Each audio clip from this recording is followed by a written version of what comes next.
అధికారాన్ని అడ్డం పెట్టుకొని మాజీ మంత్రి పేర్ని నాని చేసినటువంటి భూదందాలు ఒకదాని తర్వాత ఒకటి వెలుగులోకి వస్తున్నాయని, ఆయన మంత్రిగా ఉన్నటువంటి సమయంలో కొంతమంది రైతులను బెదిరించి రంగనాయక స్వామి ఆలయానికి చెందినటువంటి 5 ఎకరాల 33 సెంట్ల భూమిని అతి తక్కువ ధరకే ఆయన కొనుగోలు చేసినట్లుగా ఆయన మీద ఆరోపణలు వార్తలు వస్తున్నటువంటి నేపథ్యంలో అసలు ఆయన ఏం చేశారనే దాని మీద మనం పూర్తి స్థాయిలో విశ్లేషణ చేసుకుందాం. ప్రస్తుతం మనతో పాటున్నారు ప్రముఖ రాజకీయ విశ్లేషకులు, ప్రముఖ సీనియర్ జర్నలిస్ట్ డివిఎస్ గారు. వారితో మాట్లాడదాం. సార్ నమస్తే. సార్ నమస్తే. అధికారాన్ని అడ్డం పెట్టుకొని మాజీ మంత్రి పేర్ని నాని భూదందాలకు పాల్పడ్డారని, ఆయన చేసినటువంటి భూదందాలు ఇప్పుడు ఆలస్యంగా వెలుగులోకి వస్తున్నాయని, అధికారాన్ని అడ్డం పెట్టుకొని మచిలీపట్నంలోని రంగనాయక స్వామి ఆలయానికి చెందినటువంటి 5 ఎకరాల 33 సెంట్ల భూమిని ఆయన కొంతమందిని బెదిరించి అతి తక్కువ ధరకే కొనుగోలు చేసినట్లుగా ఆయన మీద ఆరోపణలు వస్తున్నాయి, వార్తలు వస్తున్నాయి. దీని మీద మీ విశ్లేషణ ఏంటి అంటే ఏం చెప్తారు సార్? అంటే మంత్రిగా పనిచేసి వీళ్ళు ఏ విధంగా భూములు కబ్జా చేశారు, ఆ కబ్జా చేసిన భూముల్ని ఎలా పెళ్ళాల పేరు మీద రిజిస్టర్ చేసుకున్నారు, అంటే చౌక ధరకి ఆ భూములు కొనుగోలు చేయడం, భార్యల పేరు మీదకి మార్చడం, ఏ విధంగా ఏది అటు కాకాని గోవర్ధన్ రెడ్డి కావచ్చు, లేకపోతే ఇక్కడ పేర్ని నాని కావచ్చు, అక్కడ ఆకేపాటి అమర్నాథ్ రెడ్డి కావచ్చు, ఇక్కడ పెద్దిరెడ్డి రామచంద్రారెడ్డి కావచ్చు, ప్రతి ఒక్కడు భూబకాసురుడే ఆ జిల్లాలో, ఆ నియోజకవర్గంలో. ఇప్పుడు ఈ బందరు భూబకాసురుడా? ఓకే. ఎవరు? పేర్ని నాని. అంటే ఇప్పుడు ఒకటి మీరు తీసుకుంది ఏంటిది, రంగనాయక స్వామి మరి ఆలయం అక్కడ బైపాస్ రోడ్డుకు దగ్గర. ఆ బైపాస్ రోడ్డు ఇప్పుడు ఏంటది, దేవుడి చెరువు ఏదో ఉంది, దాంట్లో 5 ఎకరాల 33 సెంట్లు. అక్కడ ఉన్నటువంటి రైతులను భయపెట్టారు. ఇక్కడ హెచ్టీ లైన్ ఉంది, మరి మీ ఇష్టం, ఎవరు కొనరు, ఆక్షన్ పెట్టించారు. అంటే వీళ్ళే ఆలయ భూములు ఆక్షన్ పెట్టిస్తారు, వీళ్ళే ఇతర రైతులు ఎవరు ఆ ఆక్షన్లో పాల్గొనకుండా బెదిరిస్తారు. తర్వాత వీళ్ళ బినామీలకు అది ఇప్పిస్తారు. ఇప్పుడు వీళ్ళ బినామీలు ఎవరు? ఇప్పుడు పేర్ని నాని బినామీలు మరి ఇతను ఎవరు? ఈ పట్టపు రామచంద్రరావు సొంత మామ. ఓకే. పేర్ని జయసుధ తండ్రి. లేకపోతే అసలు కొన్నది ఎవరు? 1.33 ఎకరాలంట మేకా వీర వెంకట సుబ్బారావు మరో 2 పేరు మీద కొన్నారు వేలంలో. తర్వాత లింగం వెంకటరమణమూర్తి మరో 2 పేరు మీద ఒక 2 ఎకరాలు కొన్నారు. ఇట్లా 5.33 ఎకరాలు. ఇప్పుడు ఒకటి ఇక్కడ పేర్ని నాని చెప్పాల్సింది, ఈ లింగం వెంకటరమణమూర్తి ఎవరు? నీ బినామీయా కాదా? ప్రెస్ మీట్ పెడతాడా?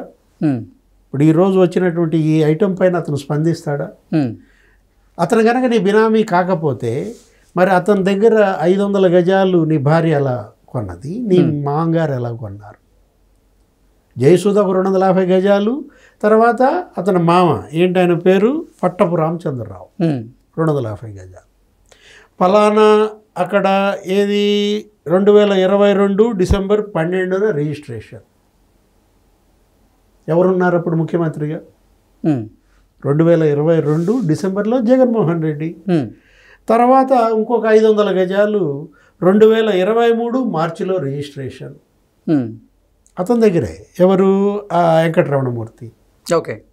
వేరే వాళ్ళకి అమ్మకుండా నీ భార్యకి ఎందుకు అమ్మాడు, నీ మామకి ఎందుకు అమ్మాడు? 1000 గజాలు.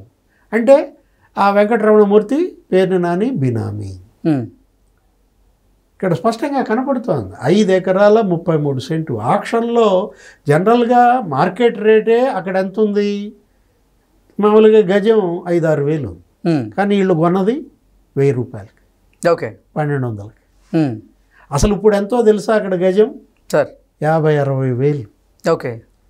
అంటే గజం 50-60 వేలు పలికేటటువంటి ఆ భూమి ఎంతకు సొంతం చేసుకున్నాడు? 1000 రూపాయలకి. అంటే 1000 రూపాయలు చూసావా, ఒక్కసారిగా 50,000 చేశాడు. చూమంతర్ ఖాళీ, చూమంతర్ జగన్. ఖాళీ అనకూడదు మళ్ళీ ఇక్కడ. ఇప్పుడు జయసుధ పేరు మీదకి వాళ్ళ మామ పేరు మీదకి మారగానే హెచ్కి లైన్ తీపిచ్చేస్తారు. ఓకే. మంత్రి కదా, మంత్రి గారి మాంగారి ల్యాండ్లో హెచ్కి లైన్ ఎలా ఉంచుతారు? పేరుకేమో బైపాస్ రోడ్డు వస్తుందని, అందుకోసం హెచ్డి లైన్ తీయించేసినట్టుగా ప్రభుత్వ ఖర్చులతోనే ఈ విధంగా. ఇప్పుడు ఈ భూముల్లోనైనా రైసు గోడౌన్లు కట్టింది. ఓకే. అదొక కేసు ఉంది కదా, ration rice mafia case. Jayasudha పేరు మీద మరి గోడౌన్లు కట్టారు ఇలా మాంగారు. అదేమంటే ఏంటి, ఆ డబ్బు నేను తిరిగి ఇచ్చేస్తానన్నాడు. ఎంతో కట్టాడు కదా. అప్పుడు యాక్చువల్గా 10 రెట్లు ఫైన్ అయ్యాలి.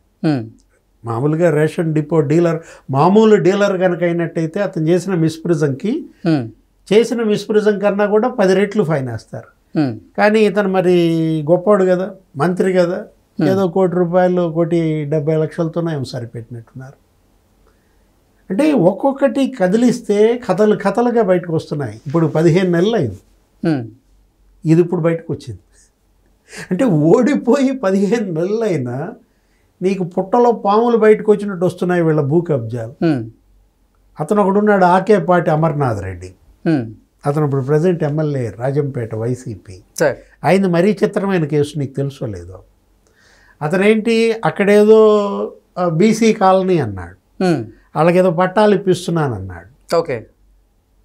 బీసీలకు పట్టాలు ఇప్పించాడు. ఆ పట్టాలన్నీ ఆయన భార్య పేరు మీద మార్చుకున్నాడు. ఓకే. జ్యోతి ఏంటి ఆ మేడం పేరు, ఆకేపాటి జ్యోతి పేరు మీదకి బీసీ కాలనీ ఏంటి, బీసీ పేద కుటుంబాలకు ఇచ్చిన పట్టాలన్నీ భార్య పేరు మీదకి మార్చుకోవటం ఏంటి? ఈ మార్చే ప్రక్రియలో బీసీ కాలనీ అన్నాడు కదా, అన్న తర్వాత ఏం చేశాడు, ప్రభుత్వ నిధులు టీటీడీ నిధులతో అక్కడ ఒక పాఠశాల కట్టించారు, అక్కడ ఒక కళ్యాణ మండపం కట్టించారు. ఏ నిధులు? టీటీడీ నిధులతో. ఓకే. ఇప్పుడు అది ఆ భూమి ఎవరి పేరు మీద మారింది? ఆకేపాటి జ్యోతి పేరు మీద. ఇప్పుడు ఆ కళ్యాణ మండపం ఎవరిదో చెప్పు సార్? టీటీడీదా, జ్యోతి మేడందా? ఆ స్కూల్ బిల్డింగ్లు ఎవరయ్యో చెప్పు? అంటే పేదల పేరుతో పట్టాలు తీసుకుని అక్కడ కళ్యాణ మండపాలు కట్టి టీటీడీ నిధులతో, ప్రభుత్వ నిధులతో పాఠశాలలు కట్టి ఆ పట్టా భూములు పెళ్ళాం పేరు మీద మార్చుకుంటే ఎవరతను? వైసీపీ ఎమ్మెల్యే, వైసీపీ మంత్రులు. మామూలు స్టోరీలు కాదనమాట.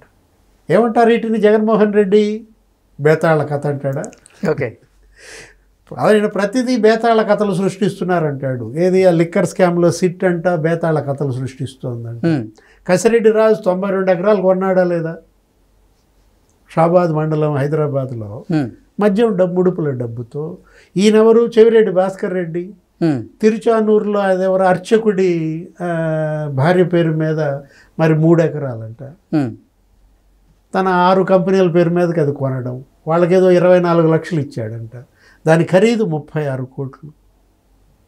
అసలు చెవిరెడ్డి భాస్కర్ రెడ్డి లేకపోతే కసిరెడ్డి రాజు అసలు ఎన్ని భూములు ఏ రకంగా వీళ్ళు కబ్జాలు చేశారు? బినామీల పేరు మీద మార్చుకోవటం, వాళ్ళ కుటుంబ సభ్యుల పేరు మీదకి రాంచుకోవటం. ఏ బేతాళ కథ చెప్పు? బేతాళ కథలే ఇవి గనక అయితే బేతాళుడు Jaganmohan Reddy. Okay. Okay sir, thank you. నమస్తే.